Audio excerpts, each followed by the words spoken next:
नमस्कार दोस्तों, स्वागत है आप सभी का आपके अपने चैनल द रिटेल इन्वेस्टर में। Guys, HUL Hindustan Unilever limited, देखिए जब इस स्टॉक के ऊपर मैंने लास्ट टाइम वीडियो बनाया था तब आप कह सकते हैं स्टॉक के जो रिजल्ट्स आए थे उसके ऊपर बनाया था। वहां से स्टॉक काफी हद तक गिर चुका है, बहुत हद तक स्टॉक में गिरावट हो चुकी है और अपने 52 वीक लो, जी हाँ 52 वीक लो के आसपास ये स्टॉक ट्रेड कर रहा है। ऐसे में वो निवेशक जो HUL में इन्वेस्टेड हैं या इसमें निवेश की सोच रहे हैं, वो इस बात को लेकर के परेशान हैं कि भाई क्या ये सही समय है, क्या यहाँ अभी और गिरावट हो सकती है। और HUL में जो Q3 के नंबर्स आए उसमें जो मैंने चर्चा की उसके ऊपर क्विक एनालिसिस करेंगे। बट ओवरऑल अगर आप देखेंगे तो क्या HUL में यहाँ से एक बहुत बड़ी आप कह सकते हैं गिरावट और हो सकती है, यस और नो। और कुछ अपडेट्स HUL को लेकर के आई है जो स्टॉक में पॉजिटिव चीज बनाती है। तो ये तमाम चीजों की चर्चा इस एक वीडियो में करने वाला हूं। अगर आप इस स्टॉक में निवेशित हैं या निवेश की सोच रहे हैं, मुझे लगता है ये वीडियो आपके बहुत बहुत काम आएगी दोस्तों। तो देखिए दोस्तों, आज स्टॉक 1.25% गिरावट दिखाया। हाँ, एक समय स्थिति और ज्यादा खराब थी। स्टॉक 2350 जो एक बहुत बड़ा सपोर्ट है उसके नीचे तक चला गया था, बट बंद होते होते आप देखें तो एक बड़ी तेजी आपको यहाँ पे देखने को मिल रही है। और इतना ही नहीं, आपको मैं दिखाऊं स्टॉक का, अगर आप लो देखेंगे आज का तो वो 2346 और 75 पैसे रहा है, यानी कि 52 वीक लो आज स्टॉक ने टच किया। कितना? 52 वीक लो।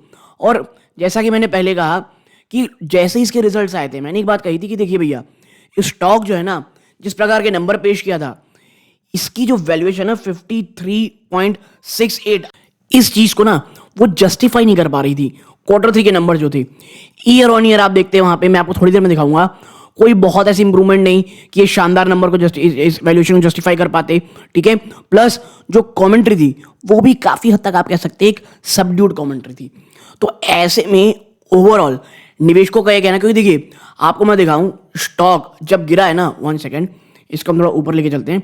पिछले 1 मिनट, स्टॉक को पिछले 1 महीने में अगर मैं आपको दिखाऊं, पिछले 1 महीने के अंदर स्टॉक ऊपरी स्तरों से, और 6 महीने के अंदर इसने जो हाई लगाया था 2663 का, ऑलमोस्ट स्टॉक 11.5%, जी हाँ दोस्तों 11.52% की गिरावट अपने निवेशकों को दे चुका है। और आप देखें ये जो आपको दिख रही है ना, ये देखिए एक बार स्टॉक इतना अच्छा चला, फिर ये जो आपको एक तेजी देखने को मिली, ये कब की है मैं बताऊं आपको। ये देखिए, ये है एग्जैक्टली 29 दिसंबर की, और उसके बाद से जो धीरे धीरे गिरावट आई, और ये देखिए स्टॉक एक भयंकर 11.5% की ऊपरी स्तर से गिरावट दिखा चुका है। और ये जो आप कह सकते हैं 19 जनवरी ये Q3 के नंबर्स आए, उसके बाद देखें तो स्टॉक कितना ज्यादा टूट चुका है। HUL एक FMCG आप कह सकते हैं जाइंट है, नो डाउट। और मैं हमेशा कहता हूं HUL जैसी कंपनीज में ना accumulation is a great thing.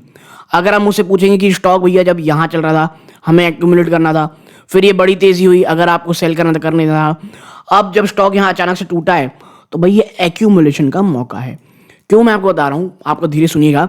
अभी मैं एक रिपोर्ट पढ़ रहा था जहां पर जो ब्रोकरेज हाउस है उनका जो एक एवरेज कंसेंसस आया है वो आया है HUL को लेकर के 2700 मेरे ख्याल से कुछ 27.9 इसी के आसपास, 2700 के ऊपर का आया है। तो यहां से एटलीस्ट 10 to 15% का तो और कहीं ज्यादा ये आपको यहां से रिटर्न देने की मादा रखता है। और ये बिल्कुल नो डाउट हो सकता है, क्योंकि देखिए HUL जिस प्रकार की इश्यूज से गुजर रहा है, कौन कौन सी भाई साहब, रूरल इकोनॉमी जो स्लो डाउन है, रूरल आप कह सकते हैं जो कंपनी का जो कंजम्पशन स्टोरी रही है वो अच्छी नहीं रही है। कंपनी ग्रोथ को लेकर के आप कह सकते हैं झटके लग रहे हैं कि भैया ग्रोथ क्यों नहीं आ रही है।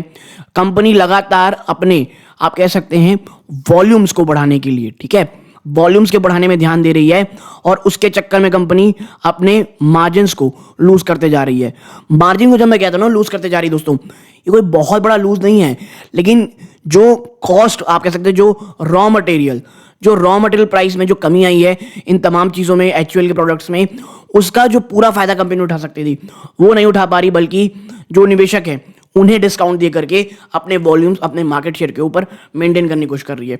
पिछले कुछ समय में जितने भी आप कह सकते हैं एचयूएल के जो टॉप मैनेजमेंट है उनकी तरफ से जो बयान आए, कंपनी ने साफ साफ कहा है कि भैया हमारा जो फोकस है ना वो वॉल्यूम को लेकर के रहेगा। प्लस कंपनी जो एड स्पेंड कर रही है वो लगातार ज्यादा है। जी हाँ, कंपनी एड और प्रमोशन में जो निवेश कर रही है वो लगातार काफी ज्यादा है ओवरऑल स्पेंड का। ठीक है, और ऐसे में जब स्टॉक आपका इतना ऊपर रहता है, इतना ज्यादा रहता है, तो भाई इस प्रकार की गिरावट होनी लाजमी है।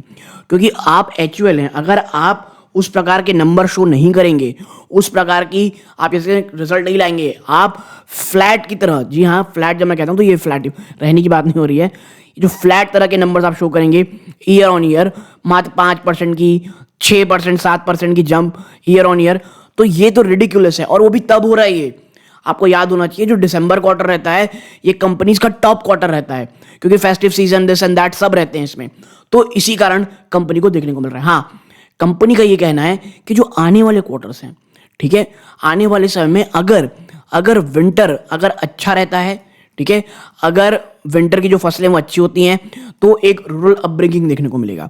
लेकिन इसी में मैं आपको समझा दूं, आपने एक वर्ड सुना होगा मेरे ख्याल से, जिसको कहा जाता है क्या, अल नीनो। जी हाँ, कहा यह जा रहा है कि इस बार अल नीनो भारत को परेशान कर सकता है। और भैया अगर ये भारत को परेशान करेगा ना, तो जो रूरल डिमांड है जो ऑलरेडी इतनी सबड्यूड है, उसको और बड़ा झटका लगते दिखाई देगा। हाँ, कंपनी जो इस बार रिजल्ट आए उसमें एक चीज ये देखने को मिली कि जो अर्बन डिमांड है ना, जो अर्बन डिमांड है वो आप कह सकते हैं थोड़ी कम इफेक्ट थी रूरल डिमांड के मुकाबले। जो प्रीमियम प्रोडक्ट हैं वो थोड़ा अच्छा परफॉर्म कर रहे हैं, जबकि जो मास जो प्रोडक्ट होते हैं वहां पर आपको कमी देखने को मिल रही है दोस्तों।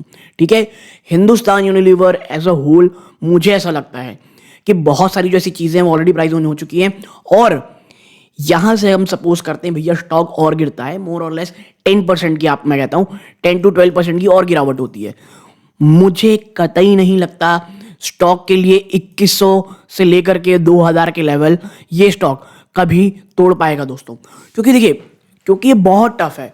ठीक है, ऑलरेडी आप बहुत सारी जो इश्यूज थे ऑलरेडी प्राइस इन स्टॉक में कर चुके हैं। ठीक है, और आपको एक्चुअल एक्यूमुलेट करना है, ना कि लमसम इन्वेस्ट करके छोड़ देना है। धीरे धीरे हर हफ्ते एक स्टॉक ले लें, हर दिन एक स्टॉक ले लें, ये भी स्टॉक के लिए काफी अच्छी चीजें होती दिखाई दे सकती हैं। अब बात कर लेते हैं कंपनी के नंबर्स पे। तो देखिए, हम यहां देखते हैं, थोड़ा सा रुकते हैं यहां पे, आप देखें कंपनी जो स्टॉक की जो पी आ गई वो 53.5 आ गई है, जबकि आपकी जो इंडस्ट्री की पी है वो 55.7, यानी अब आप जो हो वो उससे सस्ते हो गए हो।